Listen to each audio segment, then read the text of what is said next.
And tonight on the Daily Wrap, the Pope is officially in the U.S., but not everybody is happy about his visit. Former Nixon and Reagan staffer Pat Buchanan will join us to discuss. Carly Fiorina made an appearance on The Tonight Show last night, but did it help her chances at winning the nomination? We talk about all that and Donald Trump's latest fight with Fox. This is the Daily Wrap, live from New York City.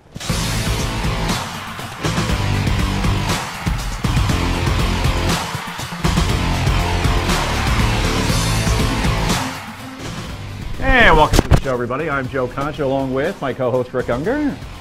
Good evening. Good evening. Welcome back. Three-day weekend for you. Nice to be back. Yeah, I had a little thing I had to take care of yesterday, but back in action today. Very good. So we have Trump on Stephen Colbert tonight. Ted Cruz was on it last night. You got Hillary doing everything from Fallon to Ellen.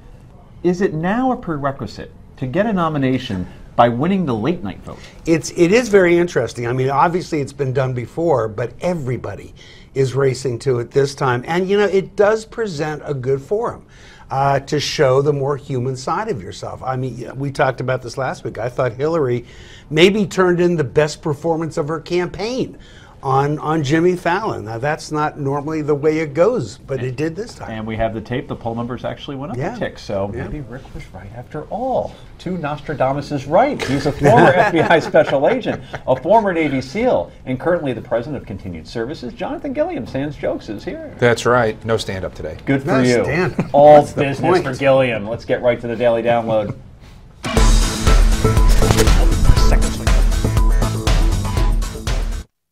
And Pope Francis arrived in Washington, D.C. to kick off his first papal visit to the United States. As our first guest points out with his latest column for WorldNet Daily, both U.S. and Catholics in crisis is the title. America and the Catholic Church have dramatically changed since the 1950s when Pope Pius XII and President Dwight Eisenhower were speaking out against communism. And in the 1980s when President Reagan and Pope John Paul II were pillars of resistance to Russia during the Cold War. Now everything is different, and many conservatives, including Catholic conservatives, are not happy about the direction America is going in, or the direction the Church is taking under Pope Francis. Joining us to discuss that and more is former presidential candidate, former Nixon and Reagan staffer, and author of The Greatest Comeback, Patrick J. Buchanan joins us. Pat, thanks for joining us. Delighted. So your thoughts on the Pope's visit? It's getting obviously a ton of press, wall-to-wall on cable news. This is a different kind of Pope, isn't it? Well, it certainly is, in contrast with, say, Pius XII and John Paul II, very strong anti-communist, very traditionalist in their teachings on Catholic dogma and doctrine. And this present Holy Father went through 4 days in communist Cuba and meeting with those two political criminals who have run that country for 50 years, run it into the ground, denied people religious freedom, political freedom, and basically sent scores of thousands fleeing to the United States from their prison island. And the Holy Father couldn't say a word critical of the Cuban regime while he was there. At the same time, he's been very critical of the government of the United States. Pat, it's Rick Unger. You know, I read your piece. I thought it was interesting, but I couldn't help but notice this. You make the comparison between President Eisenhower's time and current President Obama's time. And, you know, all I could think of is that's many years that have gone by. And it's kind of called progress, isn't it? Because while I appreciate that you may not like the directions we've taken in some instances here, you can't be unhappy about civil rights legislation that's happened in that time period, the ability of old people to get medicine without going broke. Let me give you the examples that I gave. Abortion was a crime in all 50 states, as I recall, under Eisenhower. It was an abomination, a shameful act. Homosexuality was not considered positive or benign. Same-sex marriage was considered an absurdity, and an attempt at it would be a crime. And the difference is not we've progressed, but in some ways we've turned the world upside down. What was wrong then is progress now. And that's how America has changed. And with regard to the Catholic Church, I mean, the Catholic Church teachings are consistent down through the ages. If the Pope's infallible, it means what has been decided and been taught and been brought to the faithful before remains true today, and you cannot change truth. So I think this is far more dramatic than simple, say, progress and desegregation. Well, Pat, what about, I mean, if we want to go back even further in time, there was a time when it was religious law to stone adulterers. You wouldn't support doing that today. Well, no, we're not doing that, but I don't, you know, there might have been some witch burnings up in New England, but they never stoned adulterers in the United States, as I recall. But I will say this, adultery was the only cause, for example, of divorce. And is it progress that 50% of all marriages end in divorce? And let's get to the Catholic teachings. The Catholic Church has always taught the indissolubility of a valid marriage. You know, one man, one wife, as long as it's a valid marriage. And in the church to which I belong, you're now getting a great deal of discussion as to whether, that should be maintained, or whether you can be a good Catholic and get divorced and remarried. So that's change in the Catholic Church, which is enormously dramatic for those of us who grew up in the old church. Pat, I keep hearing media reports, and I'm a media reporter first, that this is one of the most popular popes that we've ever seen, that this is one that's drawing more attention to the Catholic Church than we've ever seen. Yet I look at a Gallup poll, and it's fascinating. February 6th of 2014, favorability rating of Pope Francis, 76%. Now, in July, same poll, 59%. It's actually fallen, let's see if I'm doing my math right, 6 and 10 and 1, that's 17%. So it seems as though, and I read a great column today by Ron Hart, he says the left has finally found its pope. In other words, the media is embracing him more, liberal America is embracing him more, obviously for some of the stance that he's taking, but Catholics not so much, given this Gallup poll falling by 17 points. Well, he's the Holy Father, and he's the Pope, and he's the legitimate Pope. But there's no doubt, in terms of his economics and his social policy, he seems a lot closer to the left wing in Latin America than he does to the basically free enterprise Democratic Republic of the United States. I think he's very much an Argentine. I think he's a neo-socialist in his economic views. I think his climate change views are, very progressive and very left and very accommodating to President Obama. But inside the church, he's probably lost some folks because they're traditionalist, and they believe that the Pope, like Pius XII and John Paul II, stand up for the eternal truths, even though they're under fire. And even though, fellas, as you mentioned, they may be terribly unpopular. Traditionalist Catholics, we are very unpopular. But the idea of a one true church is not to be popular.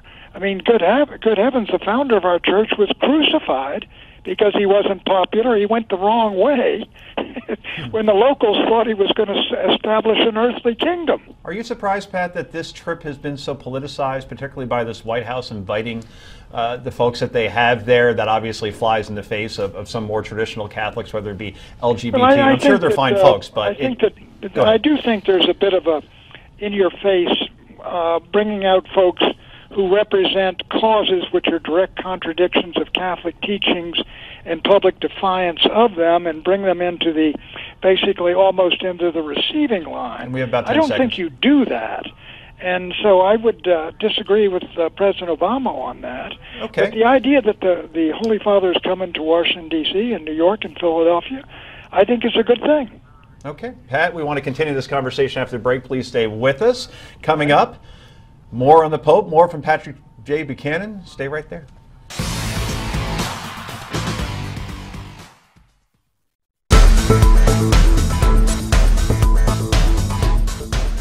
And welcome back to the show. We're back with Pat Buchanan. And Mr. Buchanan, thanks for sticking around. We appreciate it. Is he there? Well, we appear to have Do lost we still have him? Mr. Buchanan. No big deal. Jonathan, want to It is a big deal. get you in here, obviously. Well, not for us. Oh, he's there. Okay. Oh, he's So there. anyway, Pat, thanks for sticking around. So Dr. Ben Carson said he would not support a Muslim for president, and Hillary Clinton attacked him over those comments, as well as some of his GOP rivals. And you look at a Gallup poll, right, and it reports that 6 in 10 Americans would support a Muslim president. Yet, according to Center for Security Policy poll conducted by the polling company of Muslim Americans, we find that it's something like 51% Yeah, there it is. Sharia law should be a choice.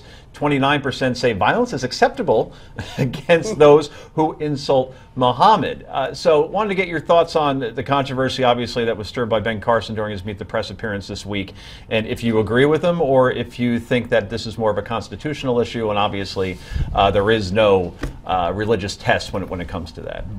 Well, there is no religious test for the presidency of the United States, but basically I agree with what Dr. Carson was trying to say or said. If you are an Orthodox Muslim and you believe in Sharia law and you believe in the primacy of the Islamic faith in your country, as is true in virtually every Islamic country in the world, there are about 4 dozen of them. You take Saudi Arabia and Iran, the most Orthodox, if you will, of Shia and Sunni. Those are utterly incompatible with a constitutional and democratic republic like the United States. And Dr. Carson, as I understand it, is saying, if you believe in that sort of strict Islamic faith, you don't belong in the presidency of the United States. Mr. Buchanan, this is Jonathan Gillum, and it's an honor to be on with you. And I just want to ask you this pointed question about socialism. I think you're the perfect person to answer this because you've been in and around government for so long. Socialism has seemed to have crept into all these world leadership positions: Germany, Great Britain, France, Australia, and even our own country under Barack Obama. Now it seems to have creeped its way into the Catholic leadership. I mean, did you see this coming, and how do you think that we could ever go back from this to the point where we can get conservative values integrated back into mainstream thinking and leadership? Well, you're going to have a very difficult time. The reason is, I think there's certainly in Europe, you've got socialist governments and democratic socialist and social democracies all through Europe. You've got enormous amounts of the government, for example, I think controls 57% of the economy in France, or did, and it's up around 35 to 40 in most countries, even in the United States if you take all governments. And so really their socialism has crept in basically into the state policies of most of the Western countries to one degree or another. There's really no, I mean, the Calvin Coolidge had 3% of the federal government controlled 3% of the economy. We're never going back there. But I will say this, with regard to the Holy Father, he comes out of a tradition very close to the liberation theology in Latin America. He's a fellow traveler of that, I believe. His politics and his economics come out of Argentina, Peronistas, and the socialist governments they have had down there. And that's what they prefer, and there's no question about it. It is incompatible with and inconsistent with the traditional conservative philosophy of the American nation. Pat, it's Rick Unger. I want to go back to what you were saying about the inability of somebody who is traditionally Muslim to be president. How is that different than a Governor Mike Huckabee who goes out and makes the statement that if you're a Christian, the supreme being takes precedence over the Supreme Court, even though our Constitution arranges the judiciary to rule on the Constitution? He's saying, in fact, he advised the states to set it aside because the supreme being takes precedence. Is he qualified to be president? Well, I think you're talking here about, basically, take a look at what Martin Luther King said from a Birmingham jail. He quoted Thomas Aquinas, and he said, an unjust law is no law. Now, the people who sat in at the lunch counters, the people who defied court orders for marches, and all of these, they broke the law repeatedly again and again because they said the law is an unjust and immoral law. I mean, let's go back to the Bibles. If you were told the firstborn, every child had to be sacrificed to the state, we all know the thing to do would be to defy that law. So there is a natural law. There is and Mike Huckabee would say it's God's law, that is higher than positive law. And when an individual confronts a positive law, for example, my father was a devout Catholic, if you told him he had to give abortion or abortifacients and contraceptives to his employees, he would have broken the law. Pat, I hear what you're saying, I really do, but it seems to me it's kind of picking and choosing. You don't like it if Muslim law were to be considered by a Muslim candidate for president, but you're fine when it's Christian law, when it is at odds with the law of the Constitution. Well, I don't know that we disagree. What I would do with regard to this, I think the proper thing is, I think that woman did the right thing. She defied the law and went to jail and paid the price. That's the price of civil disobedience of an unjust law. But I do believe this. I mean, when I was in the Nixon White House, I urged the president to defy court orders mandating court-ordered busing from counties into cities which were tearing apart cities and towns. Defy the court and work with the Congress of the United States to really circumscribe the jurisdiction of the court under Article 2, Section, or under Article 3, Section 2 of the Constitution. In other words, there would be a constitutional confrontation. You're exactly right. I don't disagree with that if you believe your position is correct. I mean, Thomas Jefferson came into office and said, everybody convicted on the Alien and Sedition Act is released from prison. There'll be no more prosecutions. Pat, we got to wrap you up. We're out of time. Supreme Court justices. We're out of time, Pat. Yeah, Pat, thanks so much for joining us tonight. Sorry we had to wrap you so quickly. More Daily Wrap in just a moment. Take care.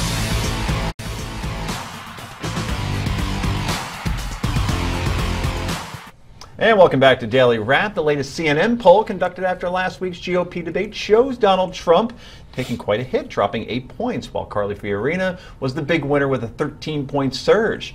Mr. Trump, who does interviews at a dizzying pace in person and, of course, by phone, will make a visit to the Colbert Report tonight. Ted Cruz joined the new CBS late night host on Monday. Hillary Clinton has done everybody from Ellen to Fallon in the span of 1 week, while Bernie Sanders, not exactly Mr. Laps, managed to make fun of his age and name last night with Comedy Central's Larry Wilmore. Please enjoy Vermont Senator Bernie Sanders on the Soul Food Sit Down. You may be the oldest person to ever become president. Are you, what are you, 74? Yeah. If you became president, God forbid something happened. I'm not saying that it is. I'm just trying to keep it 100. Would you be comfortable with, let's say, like a weekend at Bernie's situation, for like to get us through the rest of your administration? Why not? No. I think the good news is I've been blessed with good health, with a lot of endurance.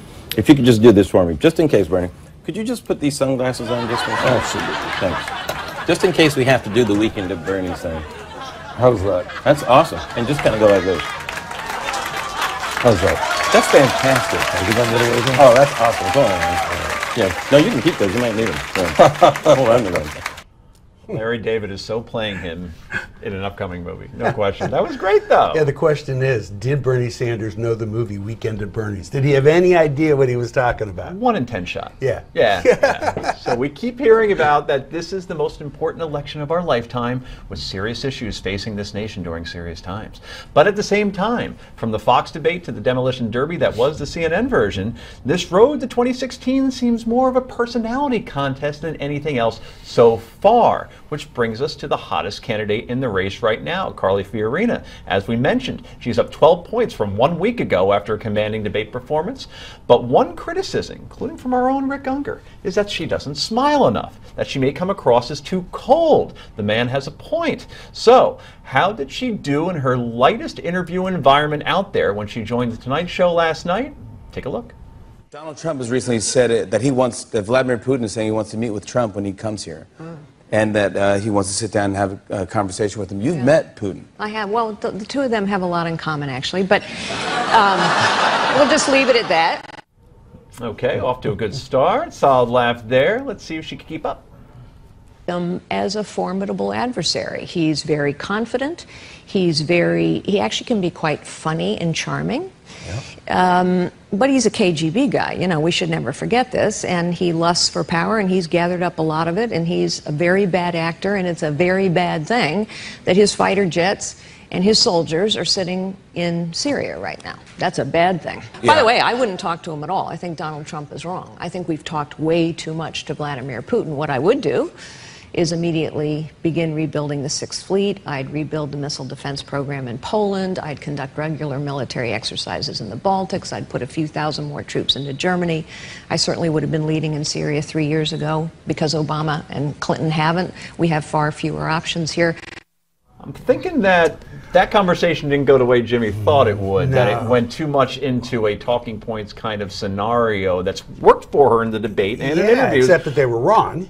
Let's not get into that. We're here talking about personality right now. And the bottom line is that was she too serious in that environment and in this race with Trump and all the sound bites, right? And Hillary and everybody else and all these personalities, will that ultimately hurt her, or do they like the fact, particularly the late night talk show millennials, that there's actually a serious candidate out there? It's hard to say at this point. I mean, I suspect if she continues to do well, and she's doing very well right now, she will get to that point where she'll start getting criticized, as Hillary has been criticized for not showing any personal or opening up or whatever you want to call it. You know, Hillary went on that show last week. I thought she was hilarious, and I thought it was very helpful. I'm not saying that Carly should have done that. She's in a different place than Hillary.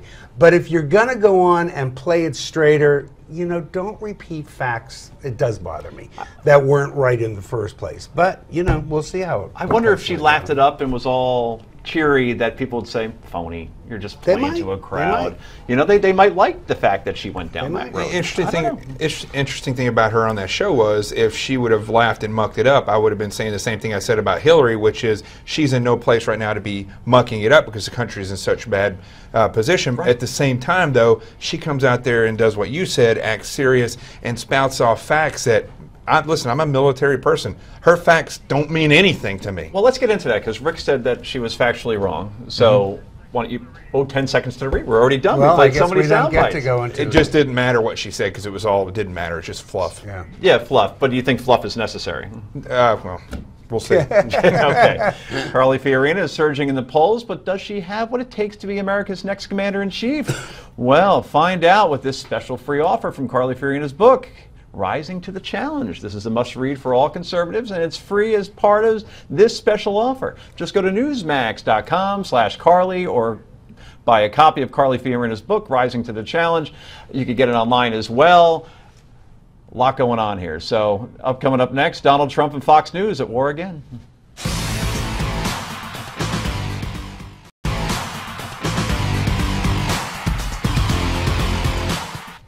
And welcome back to the Daily Wrap. You knew it had to happen. Once again, Donald Trump is fighting with Fox News, and if that's not enough, now he's at war with NBC too. Last night during the O'Reilly Factor, Charles Krauthammer hammered Trump for using liberal tactics to attack other candidates. When you blame the media for questions about appearances or about the lack of pep, you're looking in the wrong place.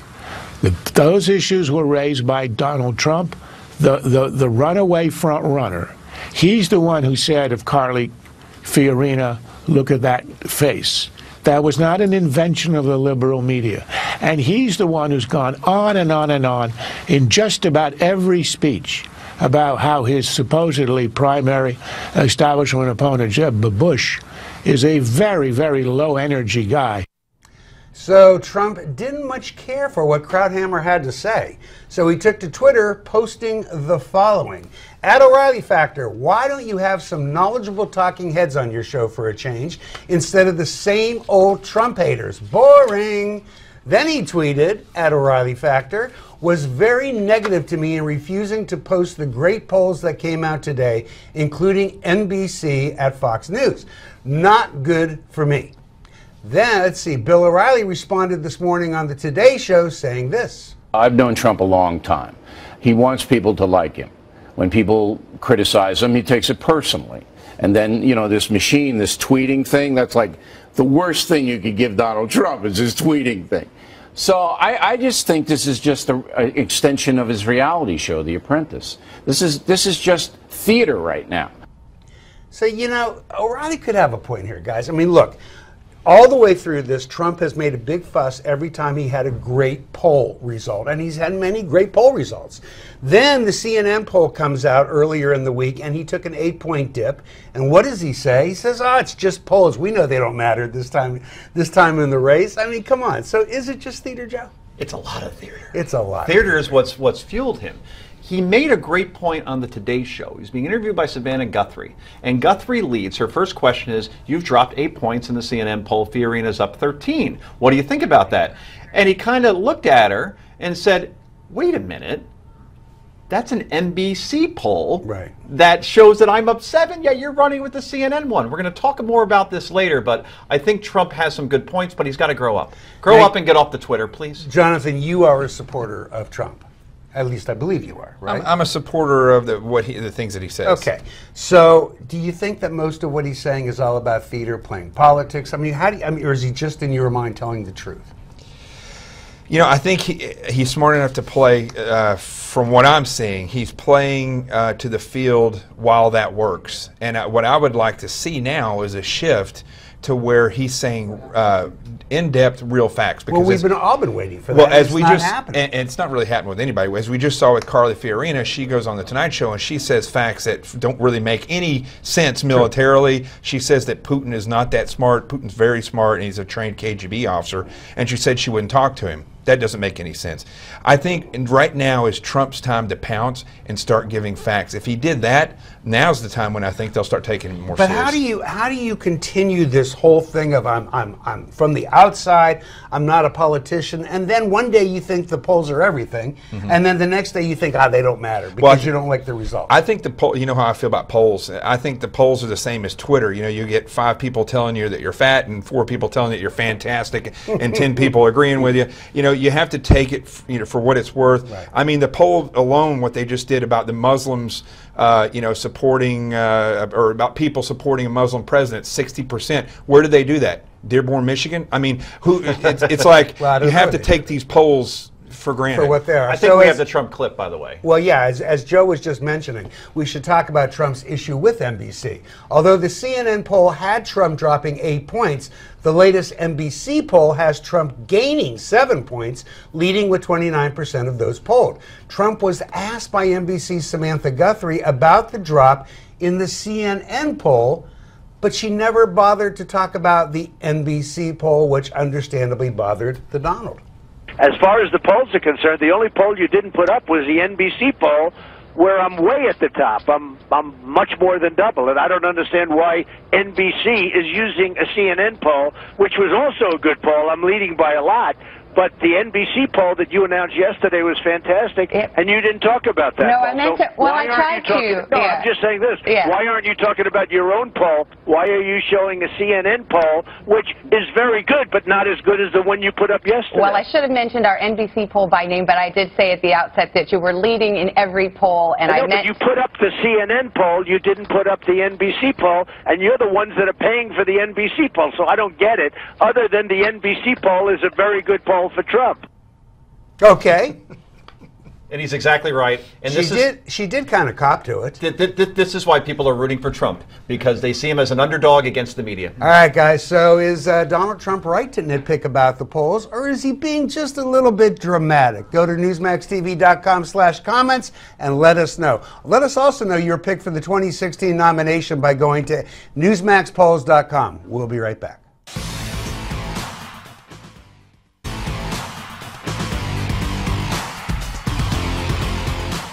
And welcome back to Daily Wrap. Let's read some of your viewer comments. First, we have a few on Dr. Ben Carson's comments about Muslims. Janet says, Dr. Carson should be applauded for his frankness and honesty. He speaks from the heart and loves America. Who would want a Muslim in the White House besides a Muslim? Question mark and exclamation point. You don't see that very often. Dr. Carson will get my vote. Let's stop right there before we go to other comments. We see polls time after time that show that 43% of Republicans think that the president was born outside of this country, that he is in fact a Muslim. And then we say, well, will Carson get hurt by those comments? And a lot of people say, well, no, because the base actually believes that. And there's one example right there. There's one example. You know, I wish that person would read the Constitution to find out that there is no religious test in the United States of America to be president.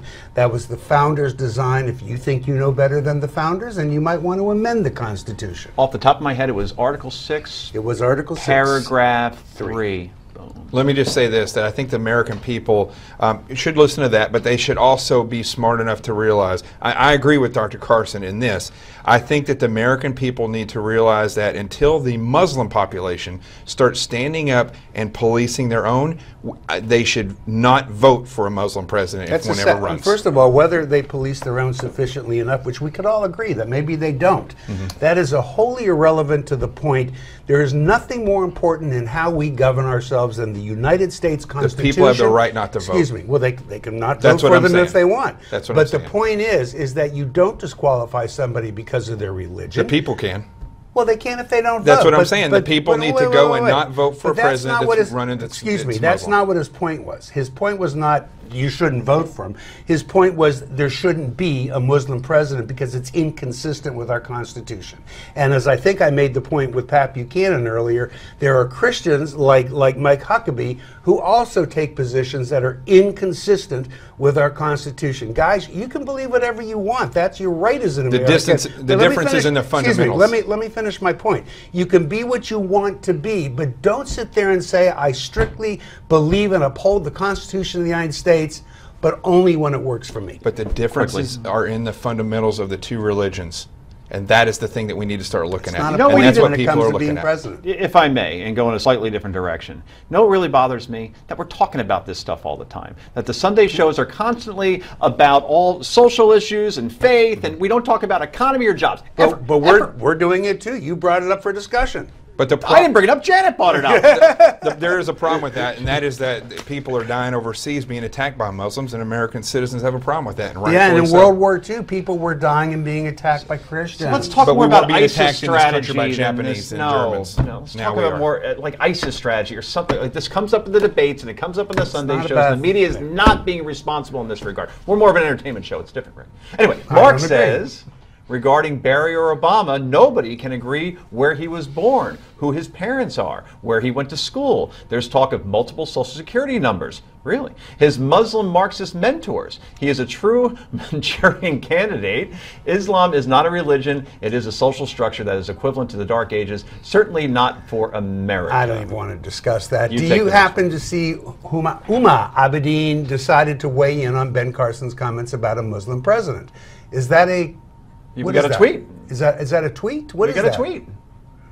We got Uma's tweet? Yeah. Oh, there it is. You can be a proud American, a proud Muslim, and proudly serve this great country. Pride versus prejudice. You betcha, girl. What makes this significant is that Huma Abedin was not on Twitter before Carson's she comments. signed up to say this. And she signed up to say it, and she could say whatever she wants. Free country. Right. We talked about this, but her Twitter handle, this is a report, it's not confirmed, is Carly Danger. And if I'm her, I'm not going on social media because you never know who you might run into. Let me just say this, because we freedom of speech, I don't think this is prejudice. I think people are worried because one of the greatest national security threats we have in this world today, not just in our country, but all over the world, are Muslim terrorists. And you don't know where a sleeper is. That doesn't mean that you can't have a Muslim America. She's saying because somebody wants to feel a certain way, it's prejudice. It's not prejudiced. Yeah, it is. It is awareness, and until this gets corrected. So if you agree, and I know you do, that not every Muslim falls under that category, certainly some do, that would mean out of the group that doesn't fall under it, there could be a brilliant leader for this country. Statistics show that 80 to 90% would support a fight if Islam What rose about up. if that leader comes from the other 5%? Well, that's something that we have to be very aware of, the possibility that's a small 5%. It's a ridiculous question because there will not be a Muslim president in our lifetime. Trust me, watch Al Jazeera America sometime. No one watches it. The brand doesn't work. Muslims aren't being elected. It's a ridiculous even topic to broach, a ridiculous hypothetical. I'm sick of it. Remember, if you want to weigh in on any of the issues we talk about here on the show tonight, be sure to go to newsmaxtv.com/comments. And let us know what you think. Also, Carly Fiorina, she's surging in the polls. But does she have what it takes to be America's next commander-in-chief? Find out with this special free offer from Carly Fiorina's book, Rising to the Challenge. It's a must-read for all conservative, and it's free as part of the special offer. Just go to newsmax.com/Carly and get your free copy of Carly Fiorina's book. That's newsmax.com/Carly. Up next, it's time for Yay or Nay.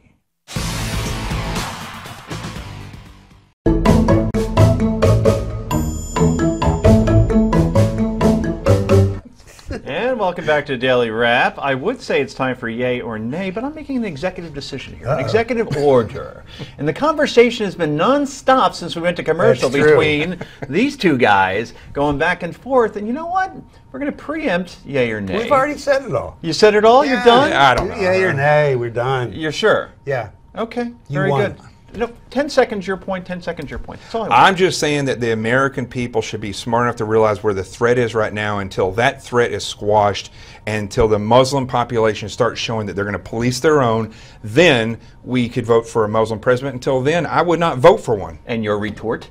It's not what the Constitution says. Couldn't be any simpler than that. Constitution didn't say that we can have a test for the president based on when we do or don't think somebody's a threat anymore. And Ted Cruz agrees with you. Wow, never thought that day would ever come. Yes, he does. Anyway, I didn't even use that on you. it really is time for yay or nay. I don't like First Ted up, Cruz. it's safe to say that Martin Shkreli, he is the founder and chief executive of Turing Pharmaceuticals, is not the most beloved man in America right now. This after he raised the price of a drug 5,500% overnight. The drug on the market for 62 years as part of standard treatment for a life-threatening parasitic infection. That sounds fun. Turing acquired the drug. They raised the price from $13.50 a tablet to a whopping $750 a tablet. Go buy that stock. Outrage over the extreme price hike is evident online, including from presidential hopeful Hillary Clinton, who took to Twitter, like she likes to do, yesterday, coming out swinging, saying price gouging like this in the specialty drug market is outrageous. Tomorrow I'll lay out a plan to take it on. Hopefully not like that one in 1993. This sort of thing is not unheard of, unfortunately, but how can drug companies get away with something like this, especially with a drug that people have depended on so long? You're on 1,000 drugs. You must be horrified by this. I don't mean that illegally. Look at him. Now I'm a cop, right? Yes. Look, I think there might be more to the story. My reaction was like most people's, like, what, are you kidding me? But I've read a few things today. I need to dig a little bit more into what the theory is. Part of the problem is this guy is so incredibly unlikable that we may not be taking an objective point of view. So I'm still withholding judgment. My first reaction is like the rest of you. It's like, what are they thinking? Yeah, 10-20% I get. 3 billion%. Yeah, that's why I don't think there's much to read in this. You can research all you want, but the guy looks like a dirtbag to me, and I think this is a very atrocious thing.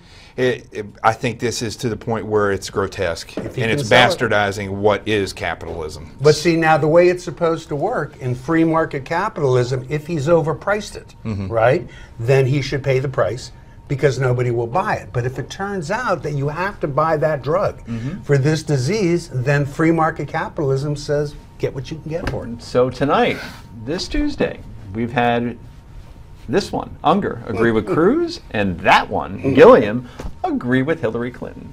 What? Good times. You both said the word grotesque. We're honest people. You used the same adjective. We're Remarkable. honest Speaking of Hillary, last week the campaign posed the following question on college students, or to college students, to the Twitter, where they said, how does your student loan debt make you feel? Tell us with 3 emojis or less. Well, while being very creative, they're not very happy responses. Let's go look at a couple. How does finally handling over your server to federal investigators make you feel? Tell us in 3 emojis or less. Let's see another one. So relatable. I love emojis. And finally, thousands of us return to college and adulthood and don't know something about emojis starting with SHIT. So, incredible. Let's keep going, shall we? Is this just a thinly veiled attempt to reach out to millennials? And will the FCC be finding me now, yay or nay, Rick Unger? I don't think it's thinly veiled at all. It's pretty clear. Yeah, I guess so. Obviously, that was an emoji for the future. But I think that it's just it's ridiculous when a presidential candidate does something. They like try this. to be hip, exactly. Finally, I won't read it, but McDonald's is now taking reservations. At least in Sweden, they expanded in America. Will you be making your reservations I'd soon, like a table Unger? for 2 at 7 p.m., please. Sounds romantic. Me and Rick, we're going to go eat at McDonald's after this. Wow, that's where the food fights will begin, and that's all for tonight. I'm Joe Concha on behalf of Rick Unger and the rest of our panel, which consists of one person. I want to thank you for joining us tonight for this utterly bizarre show, The Steve Malzberg Show. That's coming up.